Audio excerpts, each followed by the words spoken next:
9월 2일 토요일 열왕기상 1장 11절로 27절 말씀.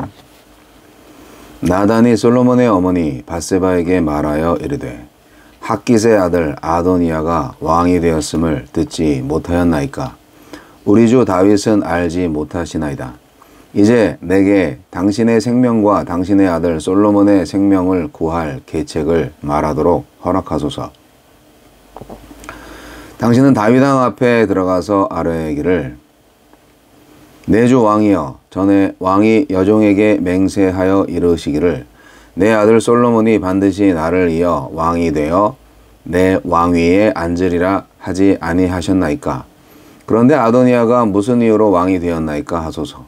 당신이 거기서 왕과 말씀하실 때 나도 뒤이어 들어가서 당신의 말씀을 확증하리이다. 밧세바가 이에 침실에 들어가 왕에게 이르니 왕이 심히 늙었으므로 수넴 여자 아비삭이 시중 들었더라. 밧세바가 몸을 굽혀 왕께 절하니 왕이 이르되 어찌 됨이냐? 그가 왕께 대답하되 내 주여, 왕이 전에 왕의 하나님 여호와를 가리켜 여종에게 맹세하시기를 내 아들 솔로몬이 반드시 나를 이어 왕이 되어 내 왕 위에 앉으리라 하셨거늘 이제 아도니아가 왕이 되었어도 내 주 왕은 알지 못하시나이다. 그가 숫소와 살찐 송아지와 양을 많이 잡고 왕의 모든 아들과 제사장 아비아달과 군사령관 요압을 청하였으나 왕의 종 솔로몬은 청하지 아니하였나이다. 내 주 왕이여, 온 이스라엘이 왕에게 다 주목하고 누가 내 주 왕을 이어 그 왕 위에 앉을지를 공포하시기를 기다리나이다. 그렇지 아니하면 내 주 왕께서 그의 조상들과 함께 잘 때에 나와 내 아들 솔로몬은 죄인이 되리이다. 밧세바가 왕과 말할 때 선지자 나단이 들어온지라. 어떤 사람이 왕께 말하여 이르되 선지자 나단이 여기 있나이다 하니 그가 왕 앞에 들어와서 얼굴을 땅에 대고 왕께 절하고 이르되 내 주 왕께서 이르시기를 아도니아가 나를 이어 왕이 되어 내 왕에 앉으리라 하셨나이까? 그가 오늘 내려가서 숫소와 살찐 송아지 양을 많이 잡고 왕의 모든 아들과 군사령관들과 제사장 아비아다를 청하였는데 그들이 아도니아 앞에서 먹고 마시며 아도니아 왕은 만세수를 하옵소서 하였나이다. 그러나 왕의 종 나와 제사장 사독과 여호야다의 아들 브나야와 왕의 종 솔로몬은 청하지 아니하였사오니 이것이 내 주 왕께서 정하신 일이니까? 그런데 왕께서 내 주 왕을 이어 그 왕 위에 앉을 자를 종에게 알게 하지 아니하셨나이다.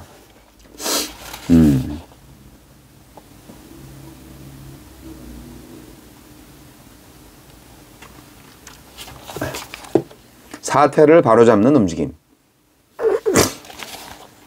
아도니아가 왕위를 찬탈하려는 상황에서 나단이 나섭니다.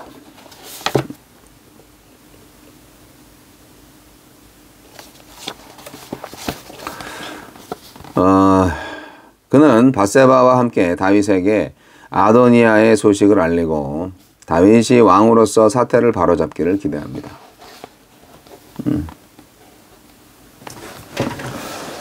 자, 나에게 주시는 교훈은 무엇입니까?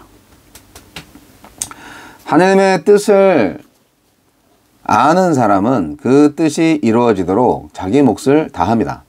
하나님은 다윗이 성전을 지을 마음을 먹었을 때 앞으로 태어날 아들 솔로몬이 왕위를 이을 것이라고 말씀하셨습니다. 다윗은 솔로몬을 낳은 후 밧세바에게 왕위를 솔로몬에게 물려주겠다고 약속했을 것이며 나단을 비롯한 왕궁의 사람들도 그 사실을 알고 있었을 것입니다. 사무엘하 12장 24절 25절을 참조하십시오. 그런데 아도니아의 반란으로 하나님의 계획이 무산될 위기에 놓였습니다. 아도니아가 권력을 장악하도록 내버려 두면 솔로몬의 목숨도 위험했습니다. 이에 나단은 다시 하나님의 뜻이 이루어지도록 발빠르게 대처했고 기지를 발휘했습니다. 하나님의 뜻이 이 땅에서 이루어지길 바란다면 그 뜻이 이루어지도록 필요한 일을 해야 합니다. 다윗을 무시하고 스스로 왕이 되려 한 아도니아와 달리 나단과 밧세바는 여전히 다윗 앞에서 몸을 굽혀 그를 나라의 군주이자 후계자를 정할 권한을 지닌 존재로 대했습니다.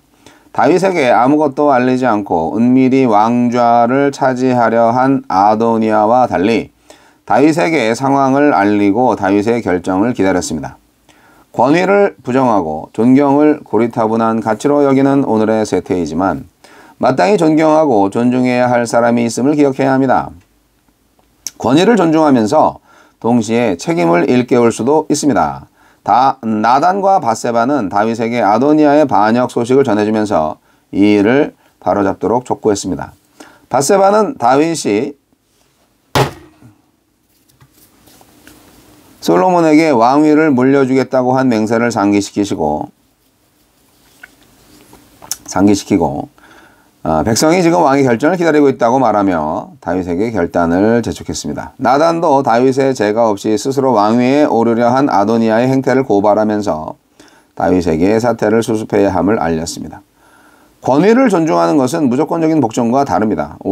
도리어 올바르게 권위를 행사할 수 있도록 돕는 것이 권위에 대한 올바른 순종입니다. 주여, 하느님의 뜻이 이루어지도록 하기 위해 제가 할 수 있는 일을 알려주소서. 선지자 나단이 다윗에게 참 바른 말하는 걸로 아주 유명한 선지자가 되었죠.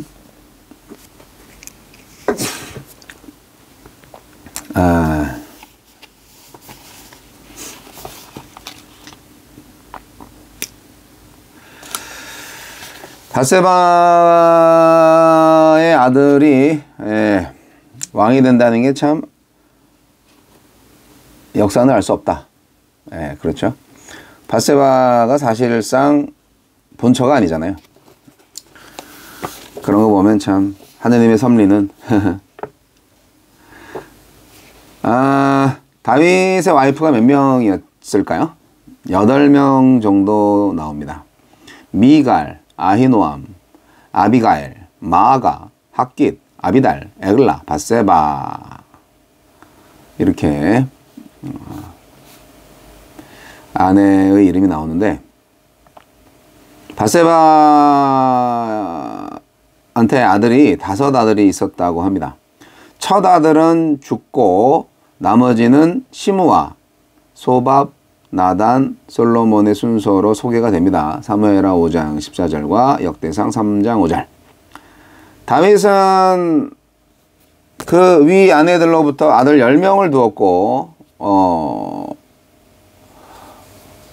그러니까 이 8 아내들로 인하여서 아들이 10명인데,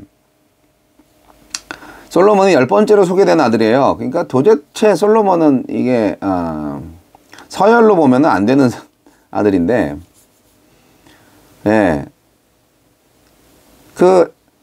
첫 번으로 이렇게 해줄 수 있는 6 아들, 아는 사람들 많죠. 암논, 길르압, 압살롬, 아도니아, 스바디아, 이르드암, 이런 아들들은 헤브론에서 태어났고요. 밧세바의 4 아들은 예루살렘에서 태어났어요. 그리고 사실은 이들 외에도 예루살렘의 다른 아내들에게서 난 9명의 아들이 있고 첩들의 소생이 있었습니다. 다윗의 딸은 없었을까? 딸이 있었겠죠. 그런데 성경에는 다 안 나오고 압살롬의 누이인 다말만 언급되죠. 그러니까 필요한 부분만 성경에 기록됐어요. 나머지 우리가 알 필요가 없는 이름들은 나오지 않습니다. 성경이 역사서는 아니니까요. 그런데 왕이니까, 고대 국가의 왕이니까 아내들도 많고, 그리고 이제 자녀들도 많기 때문에 항상 그 왕권에 대한 도전들이 많이 있었습니다. 이스라엘도 유다도 이제 그 위험에서 벗어날 수가 없었죠. 그래서 이 선지자로서, 왕의 측근으로서, 모사로서 역할을 하는 사람이 굉장히 중요하죠. 지금 늙고 병들고 쇠약해졌잖아요. 판단이 흐려질 수 있어요. 그렇기 때문에 다윗이 노욕이 있었는지는 잘 모르겠지만 여하튼 왕위 계승에 대한 신경을 좀 안 쓴 거는 확실히 잘못한 것 같아요. 나단 선지자는 아도니아가 도모하고 있는 왕위 계승 시도가 얼마나 불법적인가를 잘 분별했습니다. 하지만은 그거를 그냥 쪼르륵 다윗왕한테 달려가서 아도니아가 그런 짓을 저질렀어요 하면서 이렇게 고자질하는 모습을 취하진 않았습니다. 굉장히 지혜로운 선지자예요. 밧세바, 솔로몬의 어머니 밧세바를 먼저 이제 들어가시라고. 그 밧세바와 먼저 상의를 하고, 그래서 너무 늙어가지고 자칫 분별력이 떨어질 수도 있는 그 다윗 왕에게 이 사태의 진실과 심각성을 잘 알릴 수 있는 길을 모색한 것입니다. 사실 옛날에 밧세바를 범하고 우리아를 죽인 다윗의 악행을 지적할 때도 굉장히 지혜롭게 했거든요.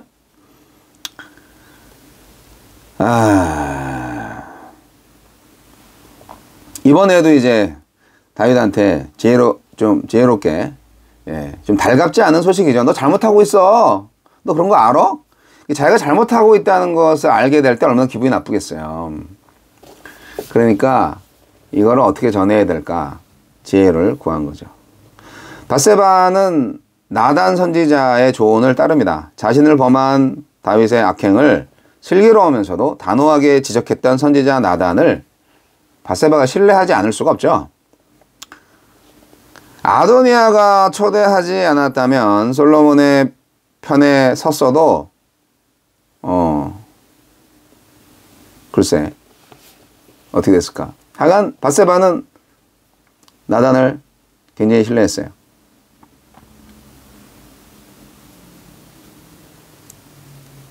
네. 그래서 나단의 조언을 따라서 다윗한테 나가서 사태를 알렸습니다. 자, 사실 지금 다윗한테 지금 아도니아가 반역을 꾀하고 있다 라는 말을 전했을 때 다윗이 제대로 반응을 하지 않고 이 사태를 수습하지 않으면 어떻게 될 것인가에 대한 얘기도 다윗한테 했죠. 죽는 거죠. 죄인이 될 겁니다. 솔로몬과 우리는 죄인이 될 겁니다. 이렇게 얘기한 건데 이거를 말하는 거에 대해서 아도니아가 가만히 있겠어요? 죽이려고 오겠지. 그래서 밧세바도 다윗한테 가서 얘기하고 또 밧세바의 뒤를 이어서 나단도 들어가서 다윗한테 얘기를 합니다. 그러니까 먼저 왕비 밧세바를 통해서 충격적인 소식을 듣게 하고 그 다음에 선지자로서 자신이 왕을 찾아서 이것을 확증하고 있는 거죠. 그러니까 때를 잘 맞춰서 타이밍을 적절하게 맞춰서 설득력 있게 이 일을 한 겁니다. 지혜가 필요한 것 같아요. 옳고 그름을 정하는 거, 대명분 굉장히 중요하죠. 그런데 그것을 실행할 때는 어떻게든 왕의 기분을 상하지 않게 하면서 왕을 존중하면서 그것도 설득력 있게 할 수 있는 그 지혜가 필요한 것 같아요. 이렇게 다윗과 솔로몬과 밧세바 옆에는 신실하고 용기 있는 선지자 나단이 있었기 때문에 눈과 귀가 어두워진 노년의 다윗이 끝까지 왕의 역할을 잘 감당할 수 있었습니다. 훌륭하죠? 내가 만약에 나단이라면 누구를 일깨우고 누구를 잡아줘야 될까요? 여러분 잘 생각해 보십시오. 침묵하는 선지자는 선지자가 아니고 결국 죄의 종로를 타는 권력에 아부하는 용기 없음으로 책임을 다하지 못하는 무익한 종이 될 겁니다. 오늘의 나단은 누구입니까?